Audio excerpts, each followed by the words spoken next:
Ladies and gentlemen, fourth and trollers, welcome back to the most entertaining fantasy football podcast on the planet Earth. That is right. It is Fourth and Troll Fantasy.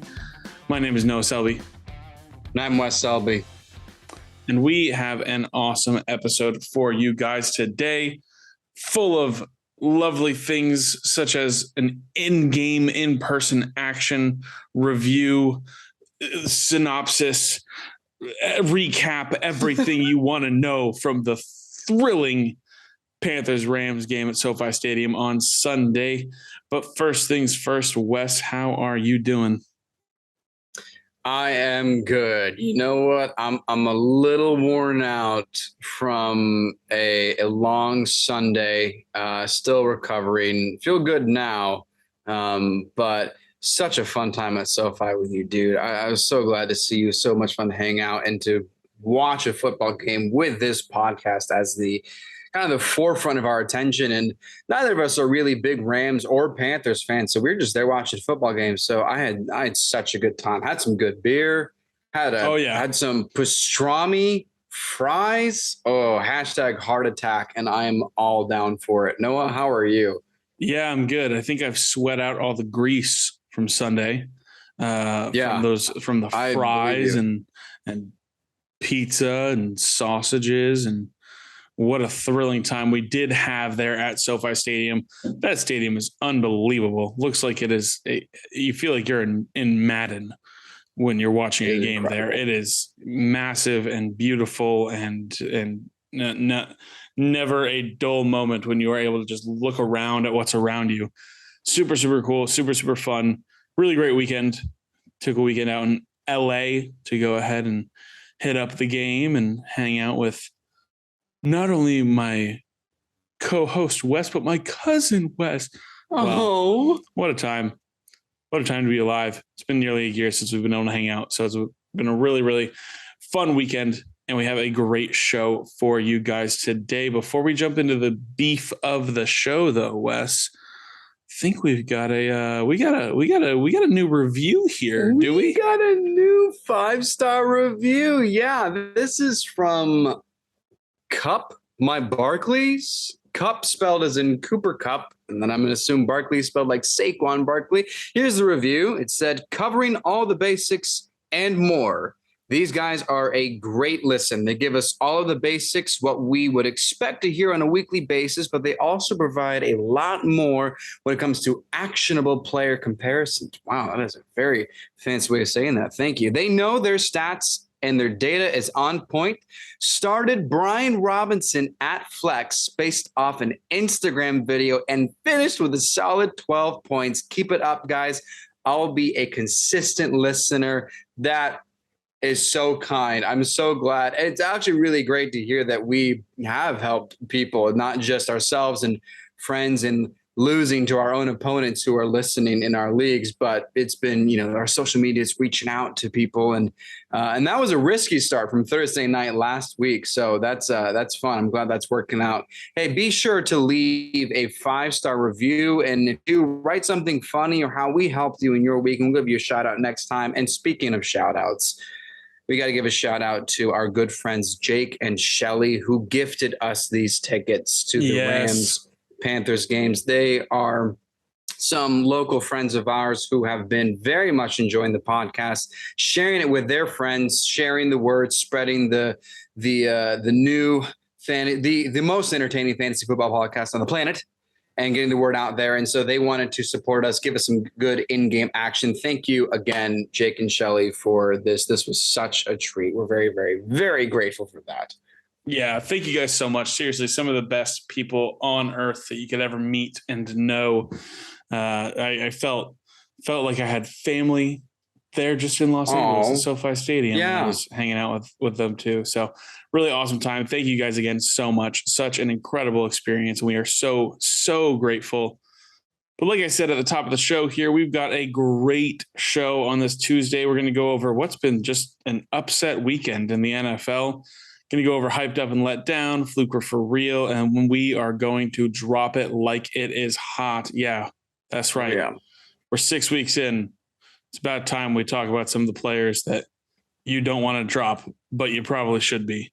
Then we're going to give you what should be hopefully, this is a reach saying hopefully, but hopefully what should be a good Thursday night football preview between the Saints and the Cardinals over in Phoenix, Arizona. As always, though, let's jump right into the news. Wes, what's going on?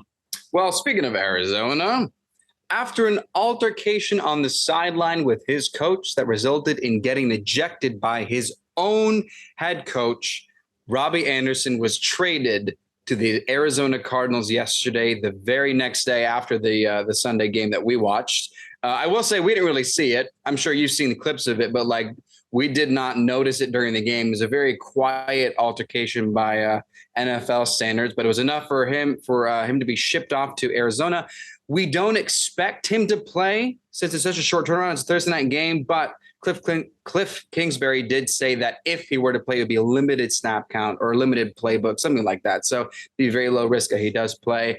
On top of that, Marquise Brown will now miss 6 weeks with a foot injury. He does plan to have a second opinion, but we can expect him to be out for over a month. It was at first a season-ending injury, but it's been backtracked to 6 weeks, so we'll just have to monitor. But Marquise Brown owners who have been rewarded with a great start, it's going to be a tough month and a half, if not longer, for all of you that have him. Also for Thursday night, Alvin Kamara is facing a $10 million lawsuit. As far as we've heard, this is the most he'll be punished unless the NFL so decides to proceed with a suspension, which could be later this season. We've been hearing some of that for later half of the season, but it keeps getting pushed back. Nothing as of the immediate effect. Moving on from Thursday night, Tua Tagovailoa has been cleared from concussion protocol, and thank goodness, because they definitely need him back. He will start week 7 against the Steelers. Carson Wentz fractured his finger on Thursday night and will miss 4 to 6 weeks. After Monday Night Football concluded, Nathaniel Hackett said that Russell Wilson suffered some kind of hamstring injury. And as far as we can tell, that's probably just a cover-up for how bad their season has been. So there's no details right now. Who knows? As just mentioned, I don't know if that affects anything at all.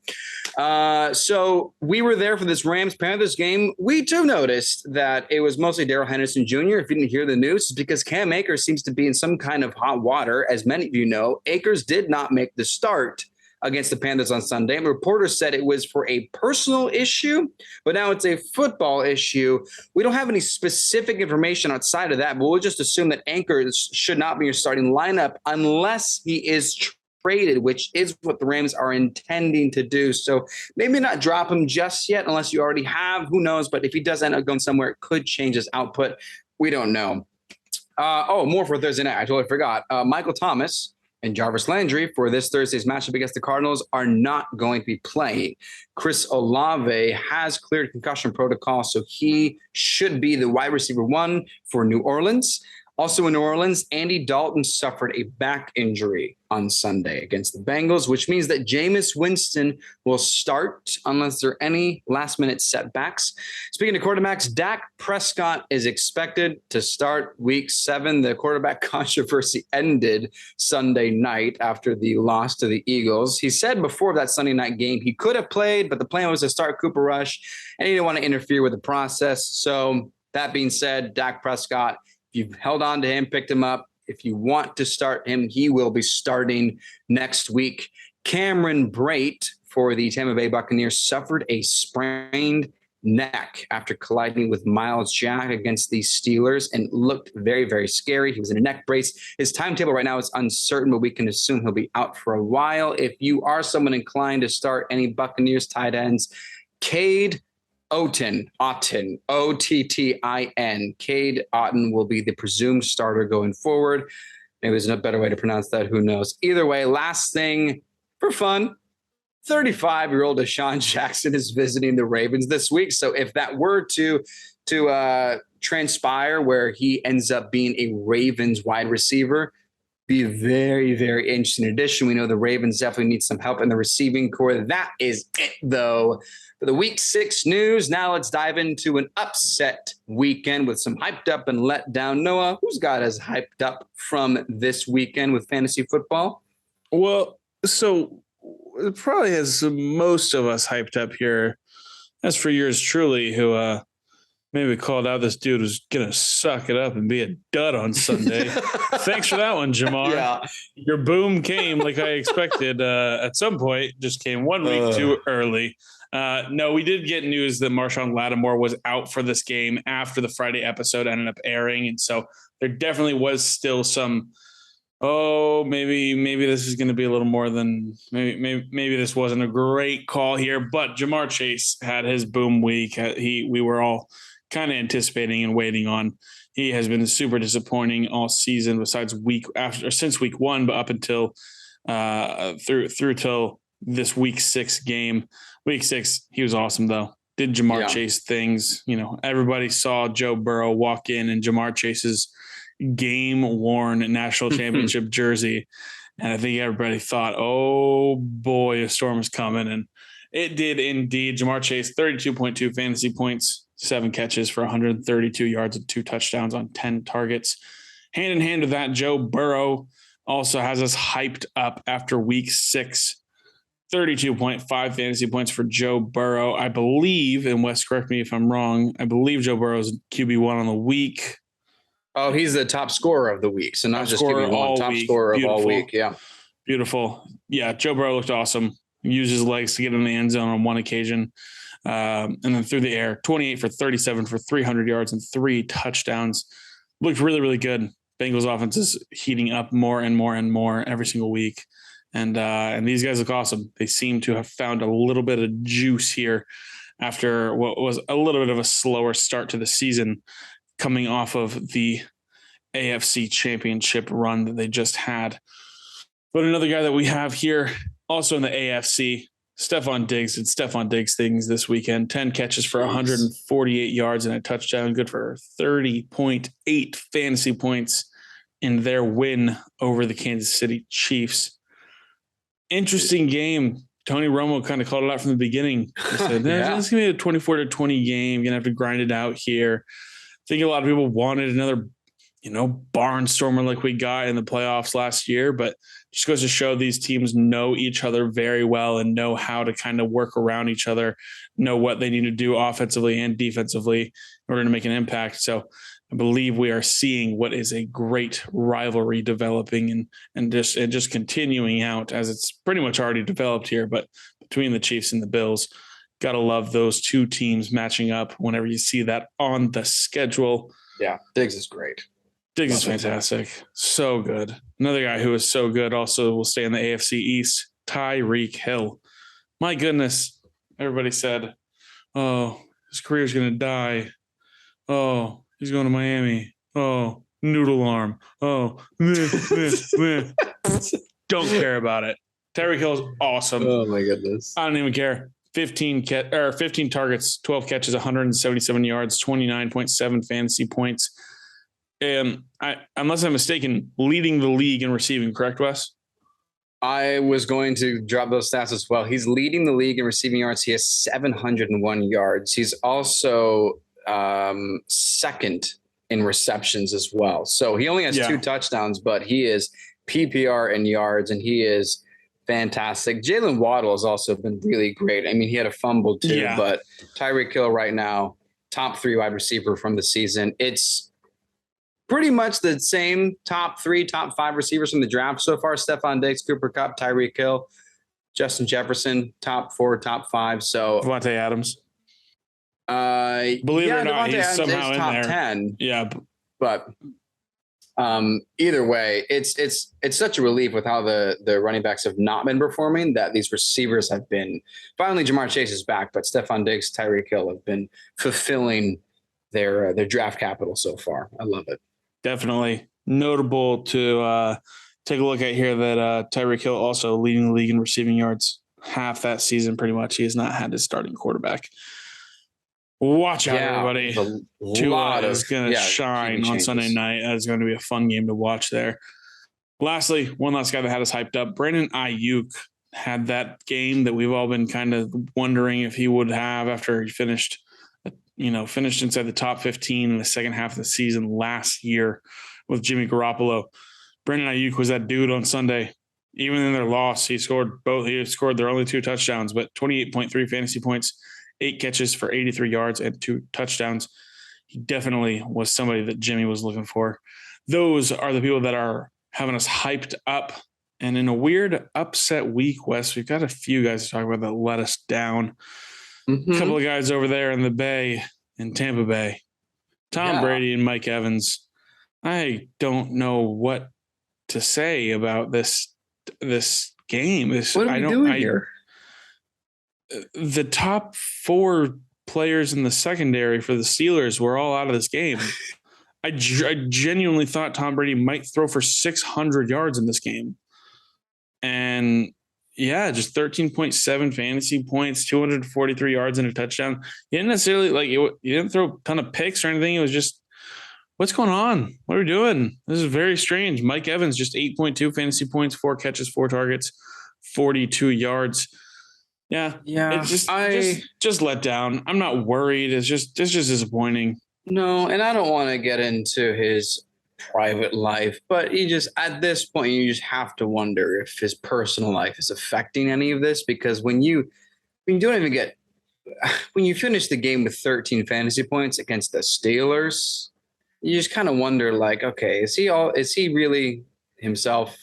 Is he totally the Tom Brady that we thought he was going to be? And I mean, not even Mike Evans is getting a lot going on. It's just very, very, very strange, I think. Yeah, I'm interested. I mean, I don't think he's too caught up. I mean, I don't know. Who knows? None of us will really know. I don't think he's ever going to really show his cards on that. But I know that Mike Tomlin is a very good coach and has had success, stopping Brady in the past. And, maybe he just had a great game plan for him.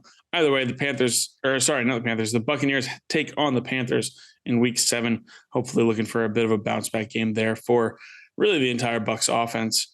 As far as fantasy points go, some other people who are going to be looking for some bounce backs next week are going to be a couple of Chargers here, Justin Herbert and Mike Williams. Just 8.4 for Justin Herbert, 3.7 for Mike Williams.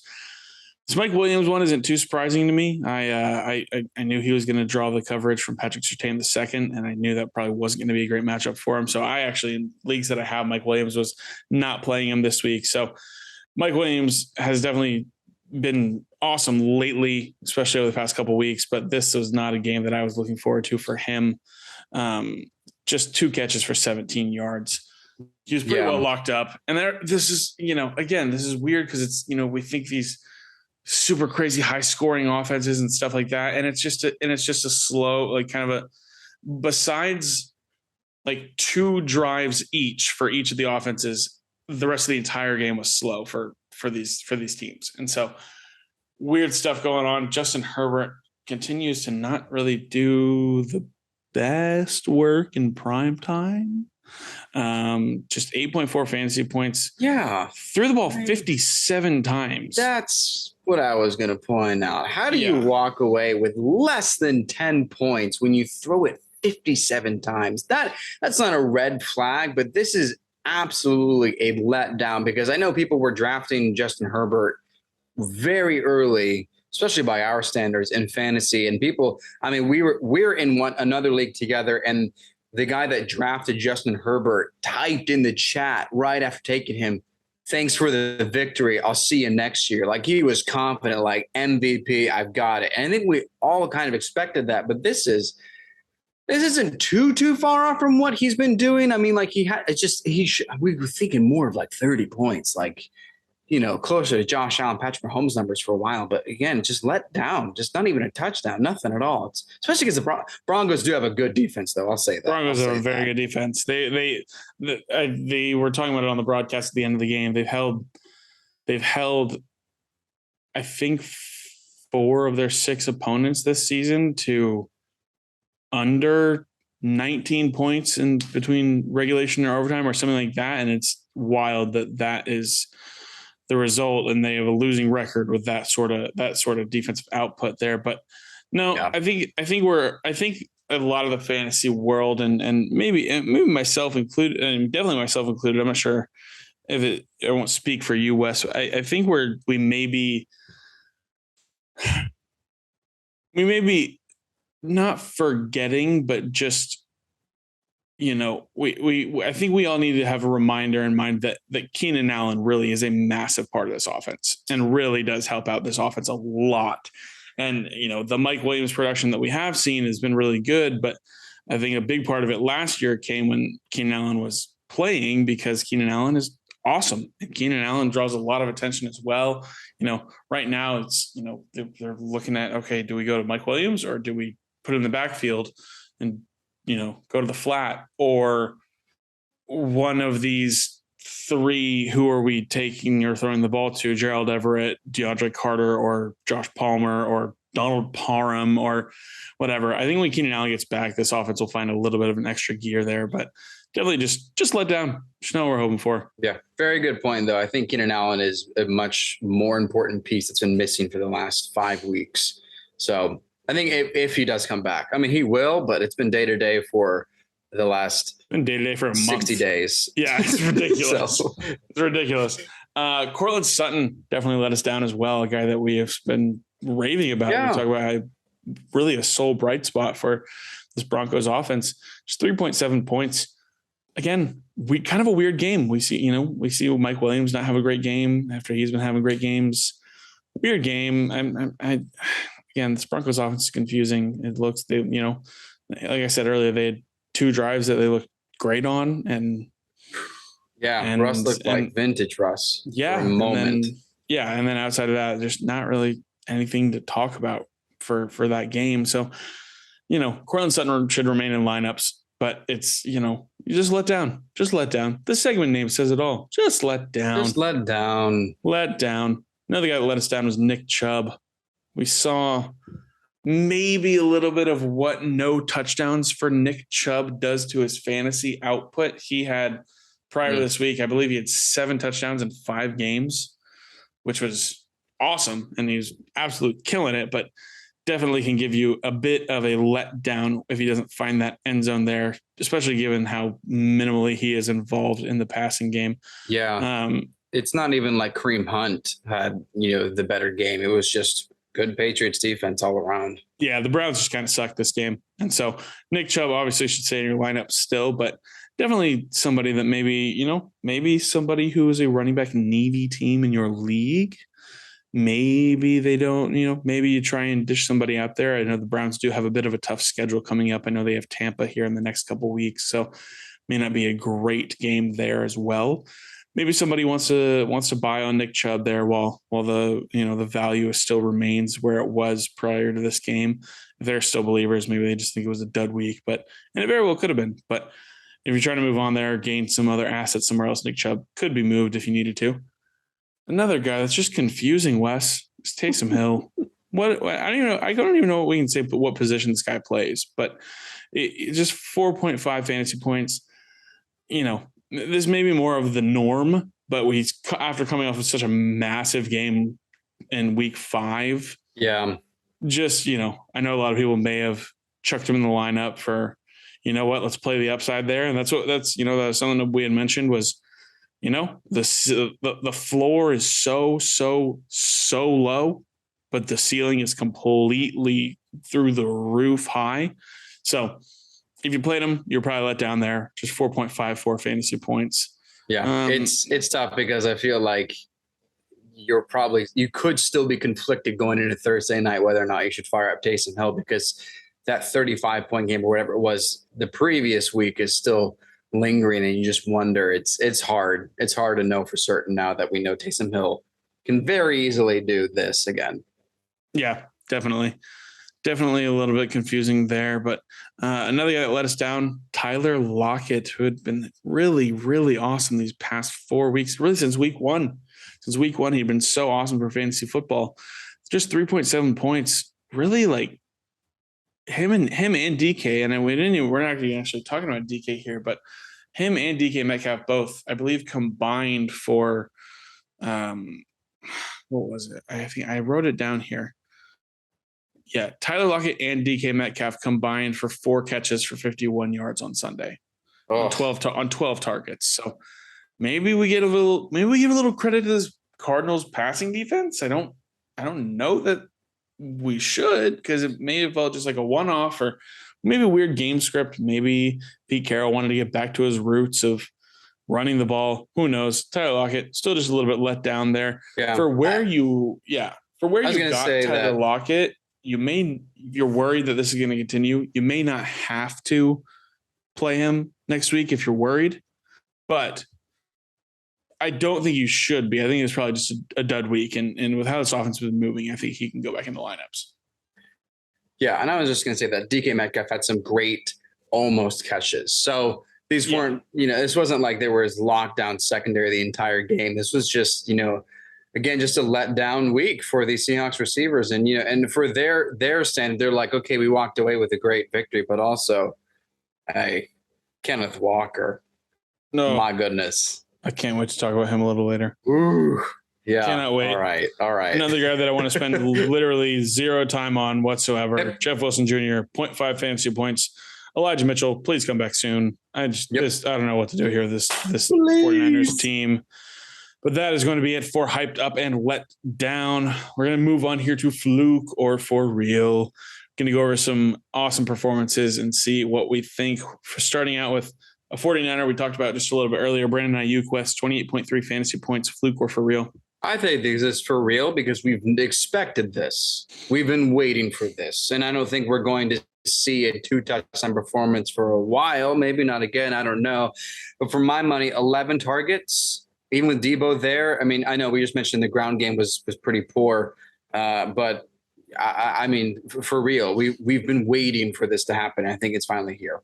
Yeah. I think so. I think if we didn't want to completely label it Fluke or For Real, but we do because it's fourth and control fantasy, baby. I think we can at least give it an upward trend. I think this is a good look for Brandon Ayuk for the future. Yeah. Maybe someone who isn't going to be in the same boat here, though, is Deion Jackson, who, my goodness, had himself a Christian McCaffrey type stat line day. Yeah. But 28.1 fantasy points, 12 carries for 42 yards and a touchdown, 10 targets. 10 catches for 79 yards. I think I speak for all Jonathan Taylor owners when I say, Matt Ryan, feel free to use Jonathan Taylor this way too, if you please. But 28.1 points, Wes. I mean, Fluke or For Real? I think that's the answer. It's obviously Fluke. Yeah. But the 10 targets is very, very surprising. And that's our point. It's like, okay, great. Do that when JT is back because, oh my goodness, you get – if it's just receiving yards, he still has 18 points basically just from his receiving stats. That's incredible. Yeah. I mean, it also helps that I believe, Wes, we were at SoFi Stadium a little early when they were running through some stats for the earlier game windows. And I believe I looked up at one point at the board and I think I'm remembering this correctly. I think Matt Ryan had 37 pass attempts in the first half. Oh, good gravy. So that could have been a contributor as well, that they just decided, you know what? JT isn't here. We can't really move the ball on the ground. So let's just throw it. Who knows? But who knows? But who knows? Who knows? Oh, well, another guy that was really, really great. Mike Gesicki, 24.9 fantasy points, 6 catches on 7 targets for 69 yards and 2 touchdowns, and the longest gritty anyone has ever seen. And my goodness, we were both dying laughing watching that happen. But 24.9 points for Mike Gesicki, West. Fluke or For Real? Sadly, I know where this is going. Yeah, okay. I didn't know if we were going to be conflicted, but truth is, friends, this is a bit of a fluke. It's this is a potential, but it's so rare, and it's just tough because every week before, the past 3 weeks, it has been very, very, very bad stats. So if anyone's looking at oh, hey, 2 touchdowns, even when Jalen Waddle and Tyreek Hill have over 100 yards each, it's no, the last week was 4 points, week before 4.3 points, week before 1.6 points. So it's just, he's not part of that offense the way that fantasy stat shows. And it's just tough because we love him. We think Mike Gesicki is a fantastic tight end, an even better dancer. But, the offense goes through Tyreek and Jalen Waddle. We know it, especially when Tua's back on Sunday night against the Steelers. It's going to be explosion, we hope. So, Yeah, Fluke. and one thing about that too is that Mike Gesicki has acknowledged it as well. They were talking to him after the game and said, great game for you. How does it feel? Having a great game like this. And he said, it's awesome to do great, but also, this is bigger than me. If I get one catch for 1 yard and we win, great. I much rather have that than, 6 catches for 69 yards and 2 touchdowns and lose. So he is playing for the team, and we love Mike for that. So but bit fluky there. Another guy that I personally think is fluky, but Wes, you may not fully agree. I'm not sure where exactly you're standing on this guy, but Chase Claypool had himself what looked to be probably his best game since his rookie season. He had 23.4 fantasy points, 7 targets, 7 catches, 100% catch rate on 96 yards and a touchdown on Sunday against the Bucks. What do we think, Wes? I think this is an inconsistent performance. And so just to give it a label, I say fluke. I think this will happen again, though, but I think we're going to be in a similar situation. This is just me reading into the way that this offense worked with the way Kenny Pickett performed, is that I think this may be something that the way Mahomes said we have to guess who it is. This is my take, is I think we're going to have to look at 1 week is going to be Claypool. The other week is going to be Deontay Johnson. Maybe it's going to be George Pickens another time. Maybe Najee Harris just gets all the targets. Who knows? I think this, or Pat Frymuth when he's back. I was about to say, let's get a little Frymuth love in there too. From Pickett, huh? I would love that. So I think that this is a fluke, but I think that we are going to see more. The game script is going to end up kind of funneling through one receiver each week as Kenny Pickett goes, and we'll get a better feel for that against the Dolphins. But our take, fluke. Yep. Fluky for real. See, get it? Get how you use that there? It's fluky. You wordsmith. Fluky for real. Another guy, Juju Smith-Schuster, a former teammate of Chase Claypool, 22.3 fantasy points. You just said it about Mahomes, but 5 targets, 5 catches for 113 yards and a touchdown. But like we just said, you're gonna have to guess a little bit. So Wes, what do we think? Fluke or for real? I think fantasy owners can be more confident about keeping Juju, and if they would like to on a bye week or injuries, or if they're just feeling the matchup for whatever reason, they can slot him in as flex. But look, with 5 catches, I mean, it was a fantastic catch and run. He bounced off like 3 defenders and took it to the house for that touchdown. He also had a touchdown called back. So I know that Mahomes is targeting him. It feels like he was targeting him more, but it's still only 5 targets. So this is still fluke. It's kind of like Claypool with a better offense. This isn't going to be a consistent performance for Juju Smith-Schuster. I say fluke. Yep, I agree. Running back for the Baltimore Ravens, Kenyon Drake, 19.7 points. Wes, fluke or for real? I have been trying to figure this out because I know J.K. Dobbins went down, but at the same time, somebody's got to step up on this Ravens team, and Lamar Jackson can't do it all. Mark Andrews has been great. Maybe this is why Deshaun Jackson is visiting, and we miss Hollywood Brown. I mean, Devin Duvernay didn't even do a lot. So if you like to, you can go get him for a waiver wire ad. You'll hear our waiver wire ads. I don't think it's a bad choice. 10 carries is decent. I'm gonna say for real. I don't like saying that. I don't think that's the right answer, but I'm gonna say for real because I don't know what to make of the rest of that Baltimore offense. Is that a bad answer? I don't think it's a bad answer. I don't know. It's confusing. This Ravens backfield has always been confusing. I think mainly the rusher for the Ravens that we love the most is Lamar Jackson. And he's their best running back. Yeah. And so with Gus Edwards, we're hearing that Gus Edwards is going to return shortly, potentially even this week. I don't know. I don't know what to think about this Baltimore backfield. J.K. Dobbins showed flashes whenever he came back healthy, but I don't know. It looks like it's going to be a Lamar show most likely for this Ravens offense from here on out. Let's talk about another guy, though, Wes. KW3, baby. Kenneth Walker III, 19 points in his season. In his first NFL start. Wes, what do we think? Fluke or for real? Oh, yeah, bro. For real. I'm going to leave the floor to you because you're the one who used him as your waiver wire ad of last week, and it's true. This guy is something else. He looks awesome. He looks so good. Saw a handful of flashes on Sunday. He really does. The comparisons from some people that we heard from where that this team thinks he can be like LaDainian and Tomlinson, and the way he runs the football, if you chucked a 21 Chargers jersey on him and close your eyes not close your eyes because you have to look at him, but whatever, you get what I'm saying. He looks so good. He takes these strides in which he is able to, move and cut so quickly with each stride, and it looks like he's just bouncing all around the field. Kenneth Walker III looks awesome, and it's for real. And I really think he could break into RB1 territory throughout the rest of the season. He looks so good. Yeah, I would even go as far as to say that I think Rashad Penny may have lost his job with the Seahawks backfield. The likelihood that I think that Seattle re-signs him after this contract year is done, I don't think so. I think Kenneth Walker III could end up being a first-round pick next year.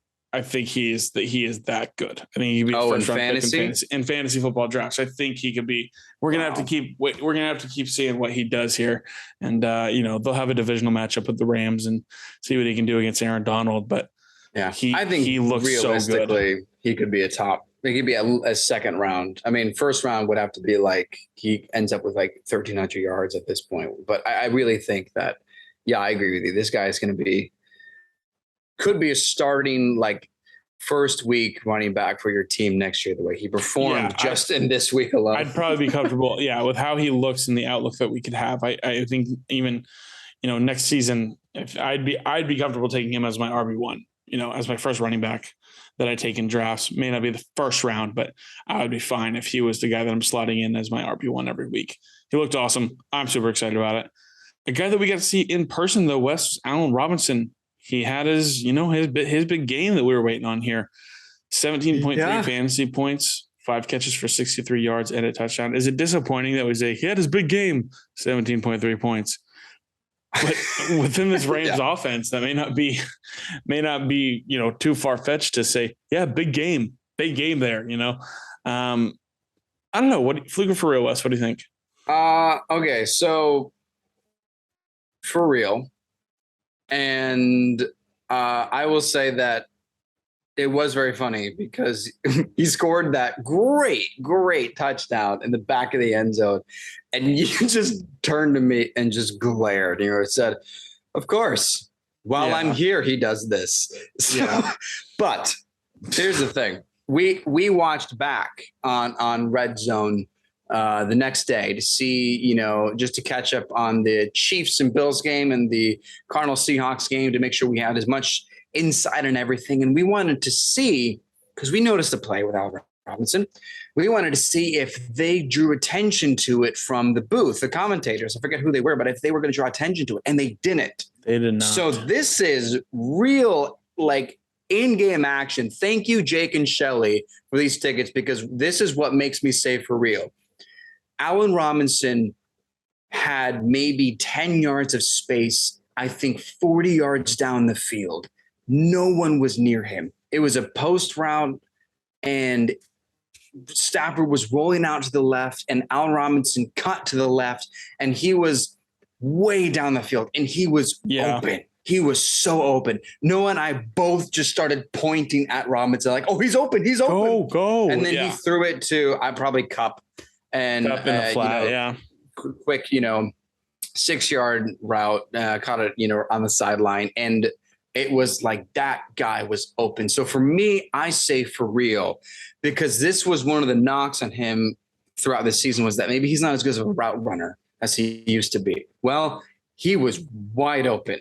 And I know that at least yesterday, maybe even more today, whenever they're going back over the tapes from the Panthers game, wide receiver quarterback coaches are going to go look at Matthew Stafford and be like, you missed one.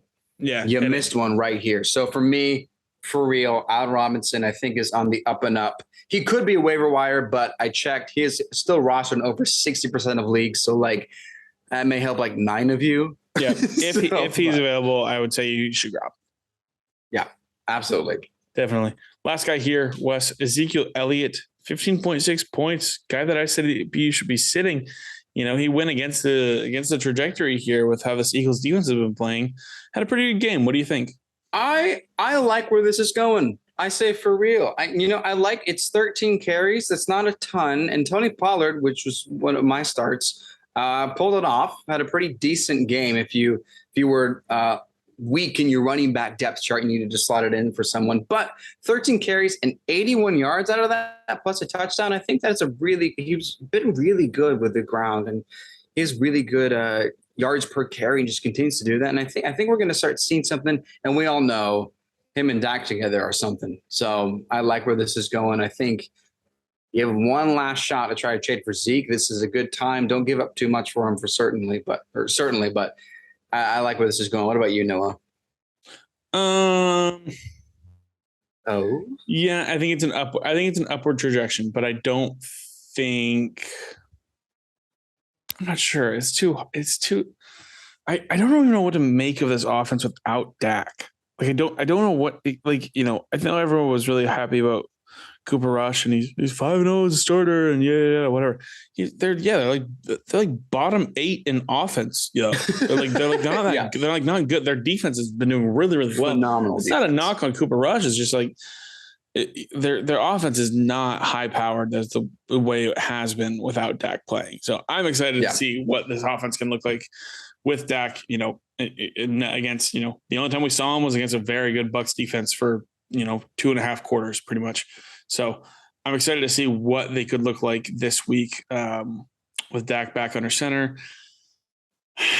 Yeah. I mean, yeah. Let's move on here, Wes. I don't know what to think of Zeke right now. I don't know what to think of most of this Cowboys offense, but let's rapid fire through some of these rougher performances for Fluke and For Real, the guys that have been doing pretty well. Lamar Jackson, again, just another letdown week, 16 points. Fluke or For Real? I mean, there's no way you can really say Fluke, but it's frustrating because it's like they got to get someone else on this offense. And that's why, I felt inclined to say Kenyon Drake might be For Real, and like bringing back the idea that Deshaun Jackson, I don't really care if Deshaun Jackson goes there. I don't think it's going to make a difference, but like, I think that's how desperate maybe John Harbaugh feels when he looks at this offense, right? I mean, you agree that's just like someone else has to do something. It can't just be the Lamar Jackson, Mark Andrews show, right? Someone else has to step up here. Yeah. I'm excited for them to get Rashad Bateman back. Rashad Bateman played 4 games. 2 of them were letdowns. 2 of them were pretty solid games. So I think they just, you can't keep when your second leading pass catcher is the backup tight end. That's not what you're hoping for from an offense. So I'm hoping they get Rashad Bateman back this week, hoping that he can make an impact there, that Lamar can kind of get back on track here. But definitely been a few rough weeks in a row for Lamar Jackson. Hoping for the best for the future, though, for sure. I realized I said Hollywood Brown when I was talking about Kenyon Drake. I meant Rashad Bateman. Thank you. I moved on. I forgot the Ravens receiver. It's those Ravens receivers. Who knows? Deshaun Jackson, whatever. Right. Who knows? They're all the same. Clyde Edwards-Helaire, though, 3.3 points. Man, it's almost like you guys should have listened when I said it was unsustainable as production. Who knows? Fluke or For Real, Wes? I'm not just trying to side with you, but I think this may be the trajectory of. Yeah, we may have to start guessing if Clyde Edwards-Helaire is going to have some fantasy performances as well, because when you look back on how he's done this season, he's got a lot of receiving touchdowns. I mean, he's just been involved in the passing game. I mean, he snuck in for a couple goal line carries, but like when you have 9 carries for only 33 yards, unless you are scoring touchdowns like twice a game, then this is what you're going to get. Kind of like talking about Nick Chubb. Yeah. It's it may have taken a while for it to settle in for what Mahomes said about this offense, but it really is going to be someone else every week. McKinnon has a role. Pacheco has a role.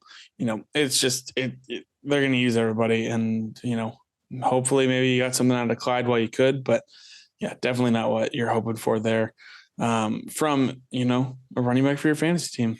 I had to confirm because I thought I forgot to write down the stat, but no, it's true. He actually had 0 targets. Yeah. Wasn't involved at all in the passing game. So definitely a bit of a letdown there. And, I think that's pretty for real for the rest of the season. As I said, back in, I think week 3, I was projected, less than 5 total finishes in the top 10. And, we're on track here so far. So another guy, James Robinson, who had been really, really awesome, but, just 6.5 fantasy points, Fluke or For Real. Listen, we got to face it. It's Travis Etienne's backfield, guys. What roller coaster are we going on this season with this Jaguars backfield? Yeah. Is it Etienne's or is it Trevor Lawrence's? Like, I don't know. Who's scoring touchdowns? Just ridiculous. Yeah. Or is it Hastings, who had like a 40-yard rushing touchdown? Yeah, like 1 carry for like a 65-yard touch, something like that is ridiculous. Yeah. Well, I will say, so for James Robinson, I think this is unfortunately for real. It is very weird to be back and forth like this, but there has been discussion about Travis Etienne getting involved. And in total, Etienne had over 100 yards with 86 rushing yards and 22 receiving yards. So he's definitely part of this offense, but James Robinson still had a lot of carries. So it is technically still a split backfield with Etienne having 10 carries and Robinson having 12 carries. It's like, there's no reason to let go of James Robinson, but it's just very, very difficult to feel confident to start him despite how he started this season. Yeah,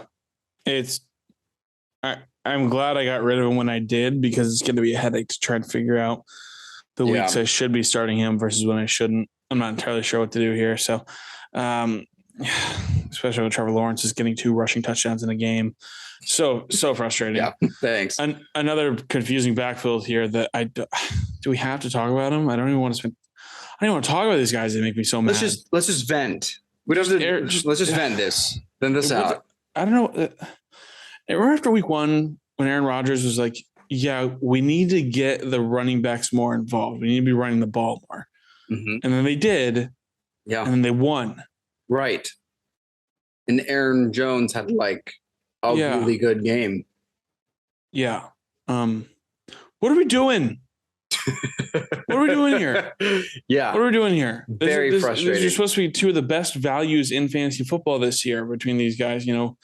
These guys are each going to have 40 catches, 40 receptions, Yeah, it's just so confusing. I don't know what's going on. Green Bay might be bad, man. Green Bay might not be. Might not be very good this year. Yeah, and that's not a knock to the Jets. They played very good defense, but it's just this team does not look good. It doesn't, for the first time in LaFleur's coaching career, it doesn't look like he knows what he's doing with this team. We've looked at these very, very big changes in these offenses during the offseason. And I think we're looking at between the 2 with Devontae Adams and Tyreek Hill. And it's like, obviously the Chiefs have been great and no one's concerned. After the first week, it was like, oh, they're still excellent. And Tyreek Hill is still playing fantastic for Miami. Devontae Adams has been a little bit off, and Aaron Rodgers has been not great, and the whole Packers offense has not been great. And I think that's a very, very different story. This will be very interesting at the end of the season, how Tyreek and Mahomes did away from each other and how Devontae Adams and Aaron Rodgers did away from each other. I feel for the cheeseheads. Yeah. It's rough out there, man. It's super rough. It's frustrating. And, I almost think, it may not be worth starting any of them, but I think you probably have to if you have Aaron Jones. You're not going to bench your 2nd-round pick. But, how do you not start him? Yeah, just frustrating. Last guy here, Tyler Higbee, 1.7 points, just 2 targets this week in Sunday after having 24 targets over the last 2 weeks. Is this tying hand in hand with Allen Robinson here? Is it, is Robinson, emerging as the second receiving option and Higby's going down here, Wes? I'm inclined to say that's the case. I mean, just with what we were seeing in SoFi with how Allen Robinson was playing excellent. And I know it was only 6 targets for Robinson, but I mean, some good play from him and Higbee. Yeah. I don't know. I just between, if I'm going to pick a side on the fence, I'm going to say that this isn't going to be the best future for him as far as volume and target share now that Robinson seems to have taken a right step in the passing game for Matthew Stafford. Yeah, I think I agree. The offense as a whole doesn't look great. And so besides Cooper Kupp, and so I think I would bet here on this being a bit of a turning of the tide for Higbee. And hopefully Robinson gets a little bit of the uptick here and Higbee kind of drops down a little bit. But yeah, I think this is probably a downward trajectory here. I don't want to say this is for real just yet, just because it's, it is quite an outlier, especially over the last 3 weeks, given 14 targets, 10 targets, and then 2 targets. Maybe I don't know. Maybe the game script was weird. I don't know. Maybe the offensive game plan was weird. Maybe Tyler Higbee and Cam Akers are besties. And Sean McVay was like, nope, nothing for you. Who knows? I have no idea. It was just confusing. I don't get it. I think we got to wait one more week. If if Higbee is the only tight end you roster, I think you can still roll him out, but we may be in a little bit of trouble here. So, we just may need to see what happens here with Tyler Higbee. I'm not entirely sure, but that's going to do it for Fluke or For Real. We're going to go through some guys here real quick. Just give a quick little answer for whether we're going to drop it like it's hot with some of these guys. Some of these guys are just guys that were drafted and, pretty heavily rostered and just have been major letdowns through 6 weeks of the season so far. First one here, Wes, let me ask you, Aaron Rodgers, are we dropping? It's so weird to say yes. Yeah, you drop him. I'm dropping Aaron Rodgers if I have him. I think they're, wild as it sounds, I think on a week-to-week basis, I'd rather start Rodgers. Drop him for Jared Goff. Yeah, I'd play Goff. I'd probably play Trevor Lawrence over him. I'd probably play Kirk Cousins over him. It's just Rodgers without Adams, at least in the fantasy world and maybe in the actual NFL world, is not the guy that he used to be, is not the back-to-back MVP. Cannot believe we're saying to drop the back-to-back MVP, but that's what we're saying. Do it. We can drop him. Same thing here for Super Bowl winning quarterback Matthew Stafford. I'm dropping Matthew Stafford. It's really weird because you think, well, look at Cooper Kupp stats. I mean, he's the number 1 receiver in fantasy right now. Surely you can't drop the quarterback too. Well, this guy throws a lot of interceptions and it sucks. little more blatant and blunt than I was trying to. That's what he deserves right now, man. Blow a little bit here. No, he sucks. It just sucks. I don't know what's going on with Stafford. He sucks. I don't know. I mean, maybe Robinson is for real, and this will help with some more touchdown production. Yeah, but there are surely better options. We watched a pick six on a bad decision. It wasn't like a great play by the Panthers. It was just threw it in like double or triple coverage. So yeah. Oh yeah. Anyway, not too good. Not too good here. What do we think with Russell Wilson, Wes? Are we dropping? Yeah. I like that first quarter against the Chargers. That was pretty neat. Yeah. And I also like that really deep throw right before the half ended. That was also kind of neat. And then everything else this entire season has been not neat. So yeah. To put it blunt, sorry to swear on this sorry, podcast. Guys. Sorry.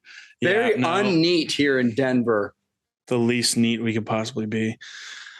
I don't know if I'm ready yet to drop Russ.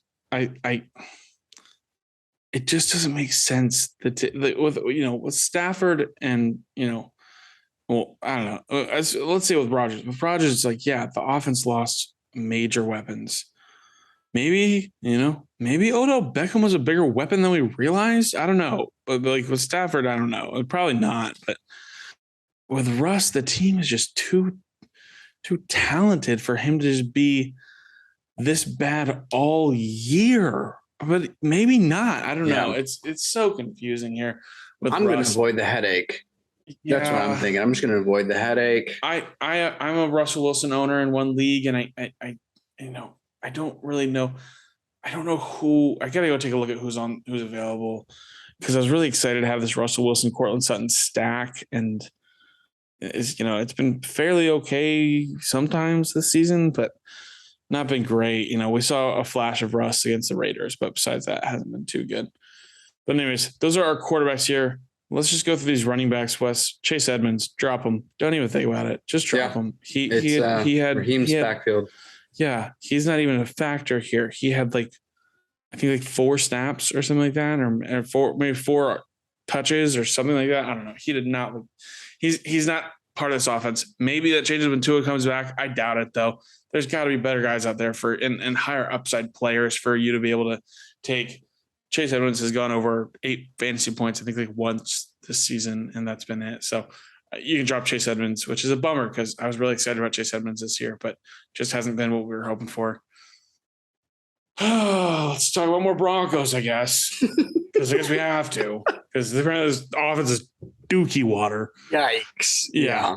Melvin Gordon, 0.8 points. I think we all thought, Melvin Gordon is getting the bulk share of these running back snaps here in this game against the Colts. I think it might be Melvin Gordon. Time for Melvin Gordon to take over, and it's his backfield.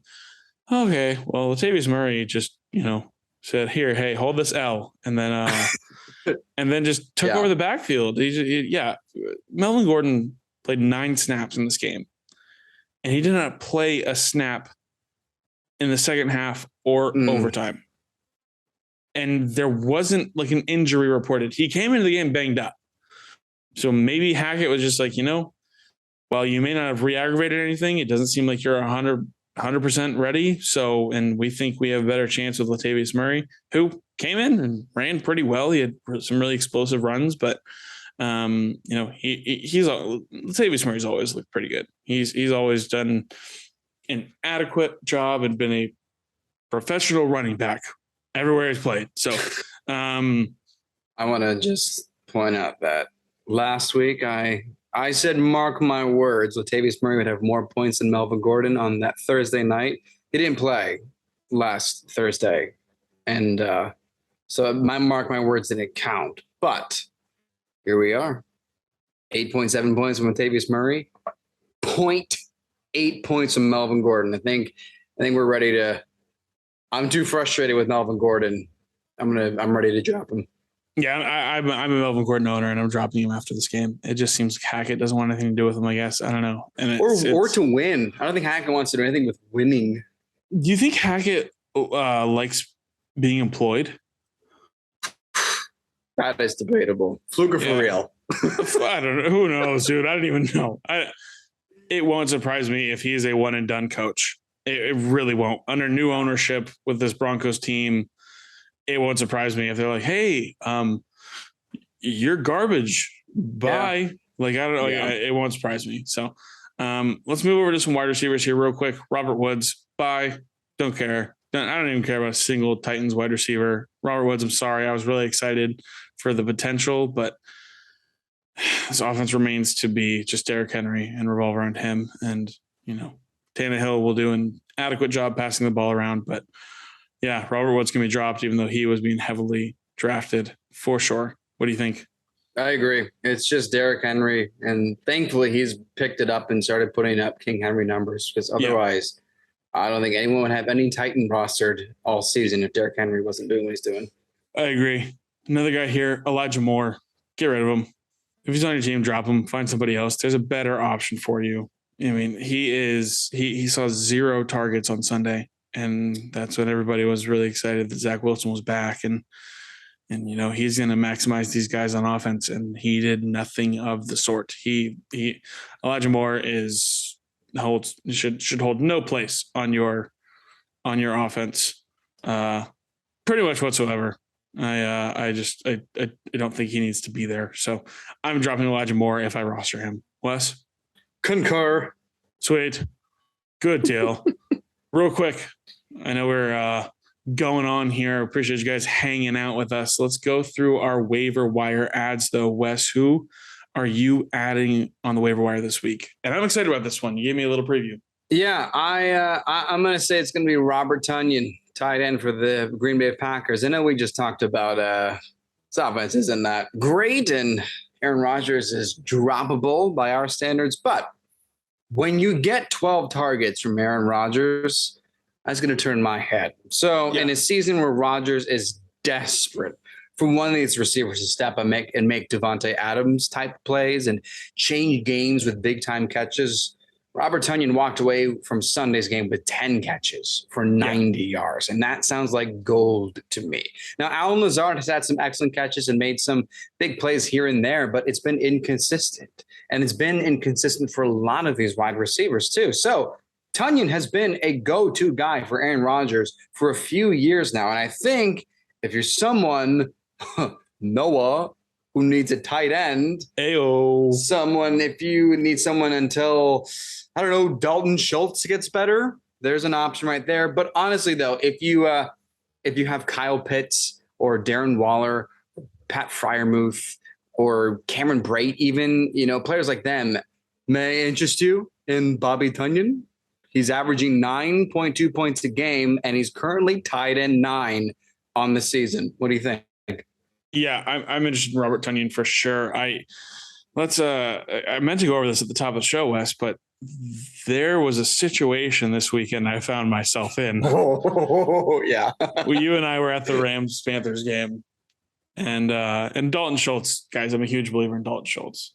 I talked about him countless times in the preseason. And, with Dak, he saw a really good game. And without Dak, he has been terrible. Cooper Rush, up until Sunday Night Football. Oh, hey, I could rant for ages here. Up until Sunday Night Football, Cooper Rush decided, you know what? I don't like throwing to tight ends. So I'm not going to do that. Right. That guy, Noah Selby, with the podcast, rosters Dalton Schultz. And I don't like that guy. So I'm not going to throw to him, and I'm going to give him 2 0-point weeks in a row. To which I said, you know what, Cooper Rush? Heff you, man. Heff you, okay? Heff you. Anyways, and then Sunday Night Football, Cooper Rush is like, oh, tight ends exist? Cool. Here's a bunch of targets and even a touchdown for him. But Dalton Schultz wasn't even out there. He didn't carry an injury designation going into the weekend. And then we're at the Rams-Panthers game, and we get this notification, and it's, Dalton Schultz inactive tonight against the Philadelphia Eagles. What? Noah's face dropped. So I'm like, okay, who do I like, do I go with the Eagles backup, or do I go with the Chargers backup, or do I go with the Cowboys backup, or what do I do here? And so I decided, you know what, let's just go with a Broncos tight end. And originally I had added Eric Saubert because he had like 7 or 8 targets last week. Thought he might be the best option.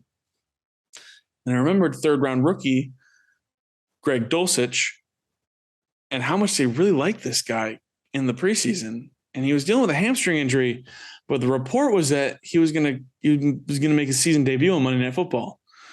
And so I said, you know what? It's Greg Dulcich season. Here's the thing. I was up 15.9 points on my opponent. I had a tight end slot to fill, and my opponent had Cortland Sutton.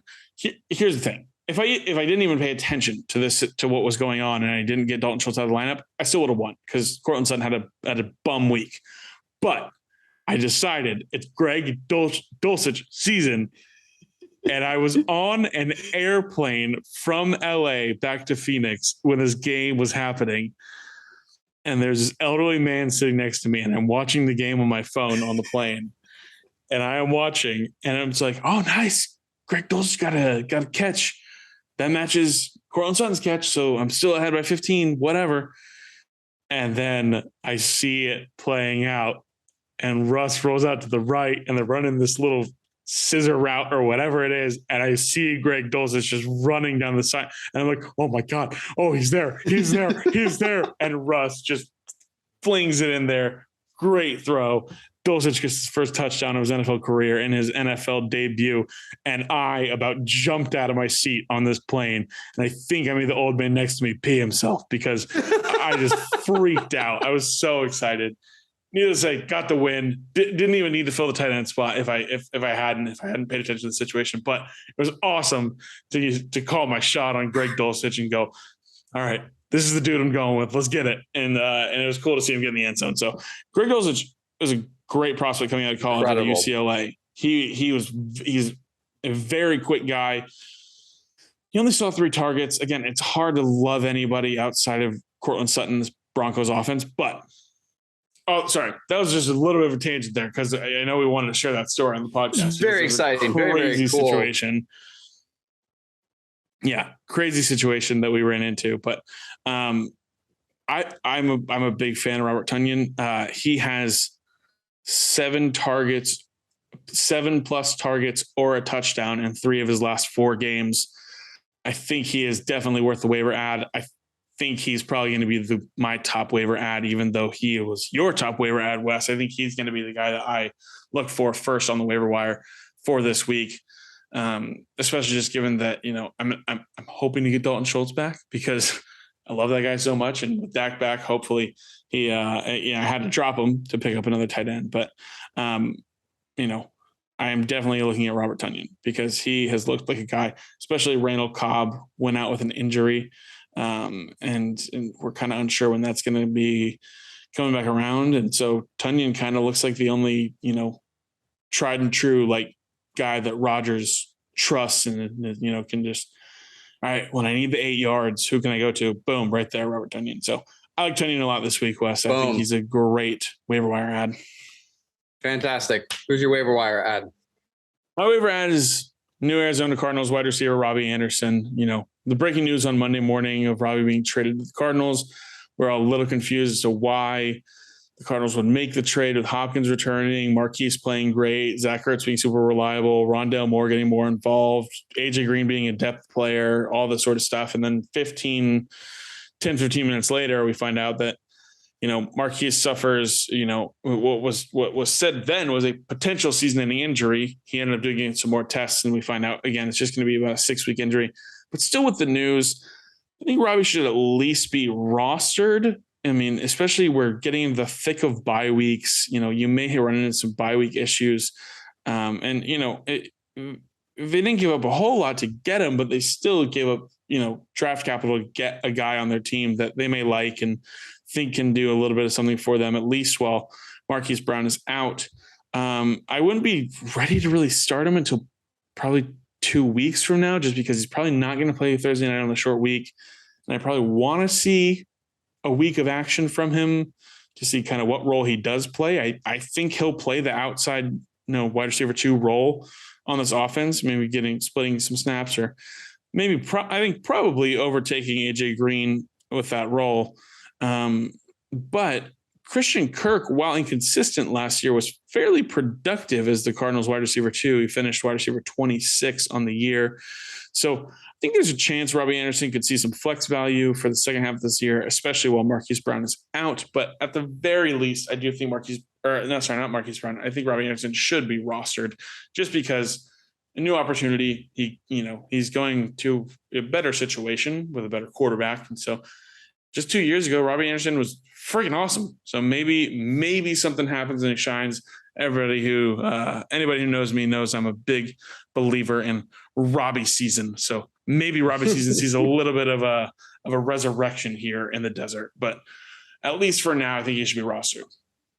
I also agree that I think it should be a few games before you even make the decision to start him, just because I don't see him being heavily involved in this Cardinals offense.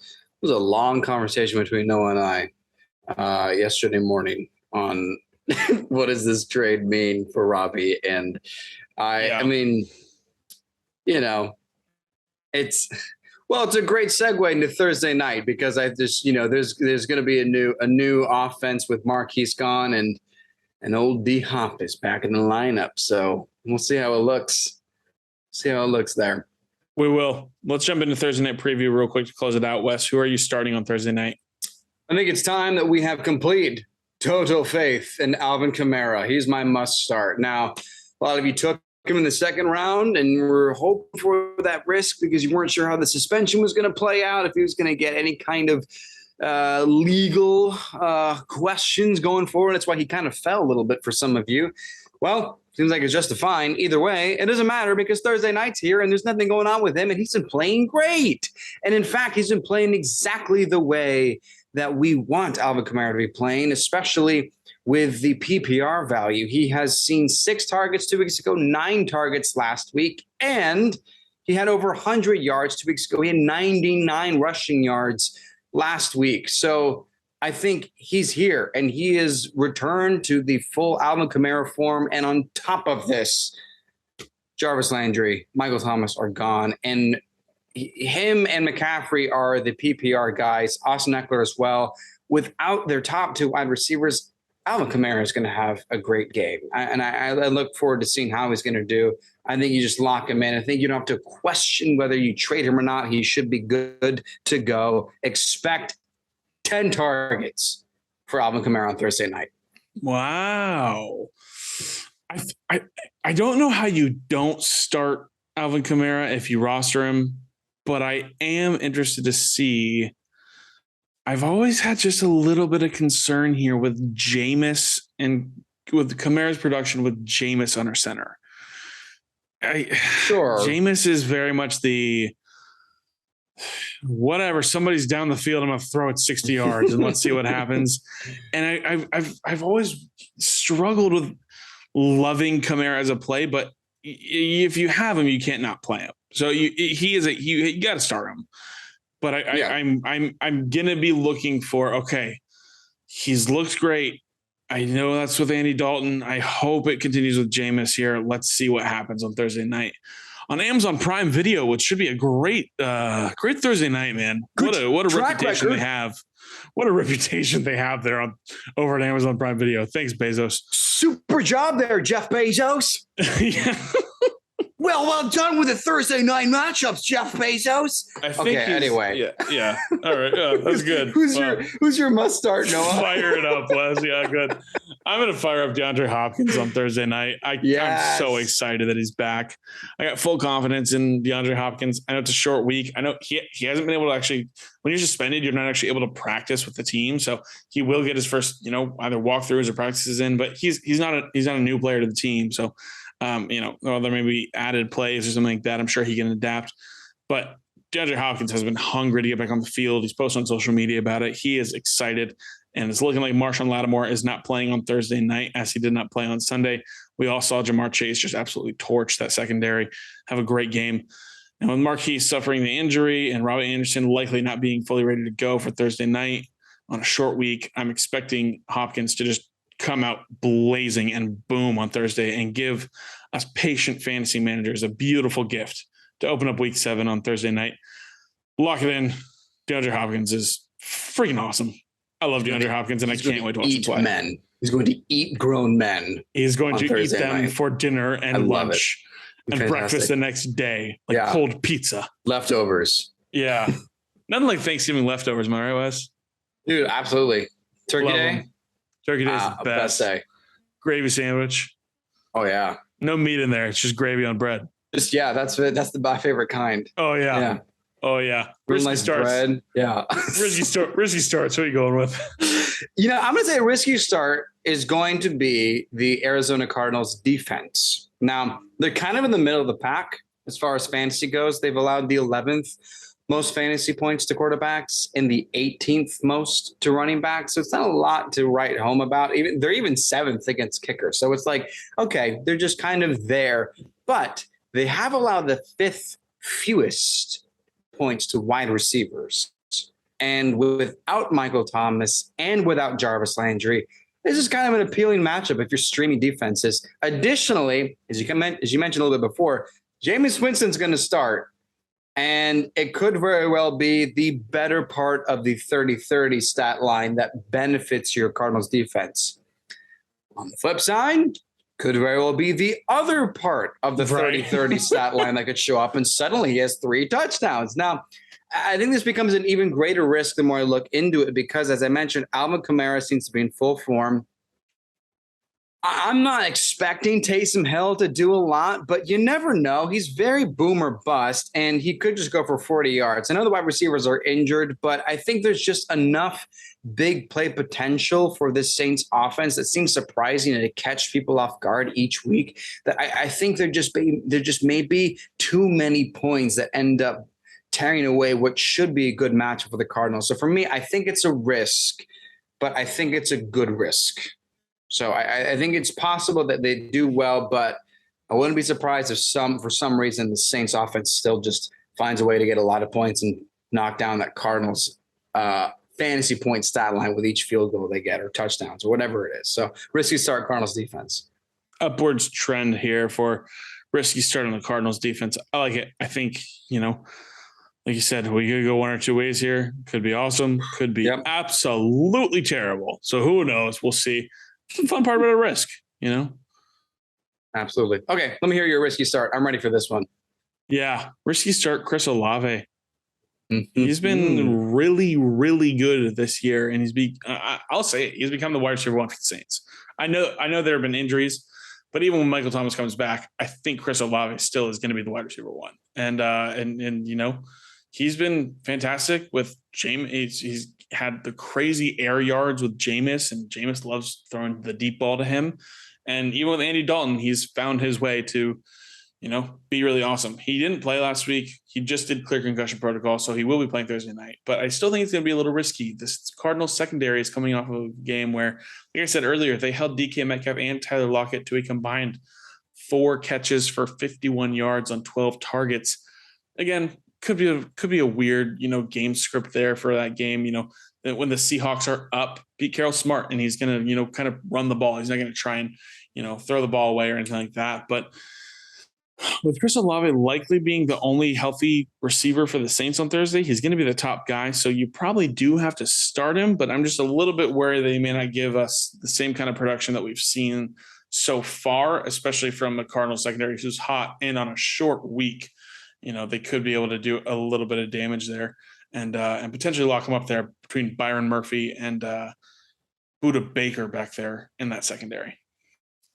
They kind of go hand in hand, our risky starts. I like it. I think they, as I mentioned, they're top 5 against wide receivers in fantasy, and Chris Olave has definitely proven himself. But, maybe just without other receivers to help draw away attention, it's going to be all right, well, just everyone cover him, and we'll just keep an eye on Alvin Kamara every time James jumps back. So, I think it is a risk. As good as Olave has been, I think it is still a risk because it's him and Kamara. That's their offense right now until they decide to do some kind of weird fake punt with Taysom Hill or whatever. I don't even know what to do. Exactly. Wes, close us out. Who are you not starting on Thursday? I am not going to start, Benjamin. It was fun. I liked it. Cool. Whatever. 9 points. Not really worth it. Now, obviously, if James Conner's back, this is a redundant statement. But even if James Conner's out, I'm still not firing up, Benjamin. He just faced a Seahawks defense that averages 20 points per game to running backs. And that's with full PPR. And with full PPR, he didn't even get half of that. And the Saints are a top 10 defense against the rush this season, and they average just 4.5 yards per carry, whereas Benjamin averaged 2.5 yards per carry last week. So he was a decent stream option. I get it. If you were hit with a heavy bye week or you had some injuries, even if you had James Conner, you're like, well, let me get the running back for the Cardinals and just keep that consistent.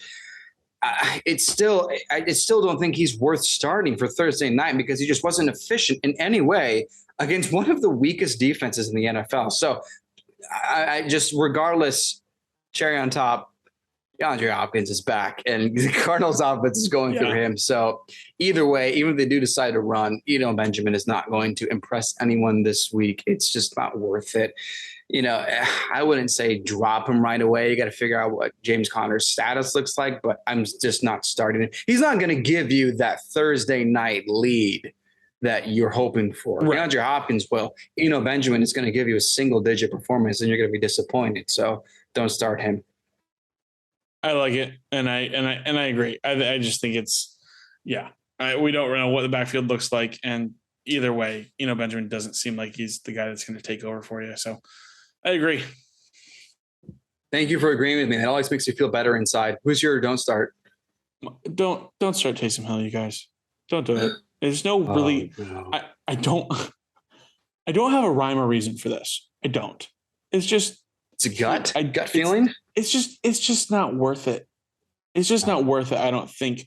We talked about it last week. The floor is so low, and for someone who's playing on Thursday night, who can really put you in a hole for the rest of your week, it's just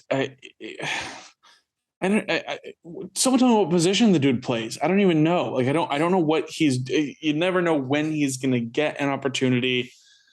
I think we're just going to see more often than not. He's going to every 5-6 weeks have a game where it's like, oh wow, I wish I had him on my team. We're going to go through this again. We're going to go, should he be on rosters? I don't know.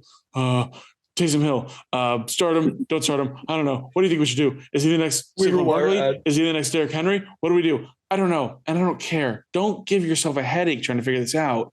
Just don't start him. If you roster him, I'm going to say this, drop him. Just get rid of the headache. Last year, it was easier because it was like, he's starting at quarterback. Awesome. Let me hack the system here and put him at my tight end. Great. And I think that was the only time people started him was when he was in that situation. It's like all these players that it's like, you gotta start them and you deal with the good and the bad. 90% of the time it's going to be bad with Taysom Hill. And I think we just need to accept that. And I think the high ceiling once every 5 weeks is not worth the insanely low floor and potential losing output you could get from a player. So don't start Taysom Hill. That's all I'm going to say. That is a bold take to say that you could just drop him. I agree there's a headache with Taysom Hill, but I do, he's the upside is a lot there. I actually really, really like your point, just to close out the show here. You could get in a hole very early. And because he is so boomer bust, I think if you want to, just to save the effort and the concern about the rest of your team coming back after a 4-point performance. I get what you're saying. Yeah, he's more of a risky start than a don't start for me, but I absolutely understand exactly where you're coming from. There is very, very is dangerous to start him each week. It's extremely dangerous. For me, I'm not. The thing is, he was a waiver wire ad, so you probably have another tight end. I hope you didn't drop the tight end you drafted to pick up Taysom Hill. But if you roster him, you probably have another tight end, and I think it's probably just wiser to just don't start the guy who's insanely boomer bust on Thursday night. And if you don't, and he puts up 35 points on Thursday, great. I don't know what to tell you. It's not going to continue, so I don't know. Taysom Hill is what's wrong with football. It's the most absurd way to end this episode. It's just how I feel. It's just, what are we doing here? What are we doing? And it's just the way he's used. There's no rhyme or reason. There's no trend to follow. I don't even have numbers written down for my notes. It's just Taysom Hill is confusing, and I don't think we should be starting him. I just don't think we should be starting him. This is a biased opinion. Yeah. Yeah. The whole review to start the show was about the numbers and points that we give, and Noah's take is, screw it. I hate him. Don't start him. It just doesn't work. It just doesn't work. Never been wrong. Never been wrong on this show. Never been wrong. Never been wrong. Stats. We are great here at 4th and Troll Fantasy. Oh, man. All right. That is going to be all the time we have for this episode. Wherever you're listening, we'd appreciate it if you gave us a 5-star review and write something funny in the review so we can give you a shout out next time. We're going to be on social media everywhere at 4th and Troll, and on Facebook at 4th and Troll Fantasy. Look for our mascot, Tuddy the Troll, and make him smile by giving us a follow and joining us next time, every Tuesday and Friday. My name is Noah Selby. And I'm Wes Selby. And this has been 4th and Troll Fantasy.